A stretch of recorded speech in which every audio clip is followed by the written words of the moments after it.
Welcome sa Karapatan Serye. Dito, mabilis at malinaw nating tatalakayin ang mga karapatan mo bilang manggagawa. Let's get started. Ang overtime pay ay tumutukoy sa additional na bayad para sa trabahong lampas sa 8 oras sa isang araw. Saklaw. Ang benepisyong ito ay para sa lahat ng empleyado, maliban sa mga sumusunod. Mga empleyado ng gobyerno, mga managerial na empleyado, mga opisyal o kasapi ng managerial staff, kasambahay at mga taong nagbibigay ng personal na serbisyo sa iba. Mga manggagawang binabayaran ayon sa resulta ng trabaho, tulad ng piece rate, takay, pakyaw, o task basis, at iba pang trabahong hindi naka-oras. At ang panghuli ay field personnel. Magkano nga ba?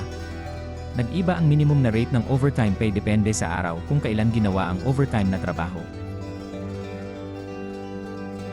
Para sa trabahong lampas sa 8 oras na ginawa sa karaniwang araw ng trabaho, dagdag 25% ng hourly rate. Para sa trabahong lampas sa 8 oras na ginawa sa nakaschedule na araw ng pahinga o espesyal na araw, dagdag 30% ng hourly rate sa nasabing mga araw. Sa trabahong lampas sa 8 oras tuwing espesyal na araw na natapat sa nakaschedule na araw ng pahinga, dagdag 30% ng hourly rate sa nasabing mga araw. Sa trabahong lampas sa 8 oras na ginawa sa regular na holiday, dagdag 30% ng hourly rate. Para sa trabahong lampas sa 8 oras na ginawa sa regular na holiday na natapat sa nakaschedule na araw ng pahinga, dagdag 30% ng hourly rate sa nasabing mga araw.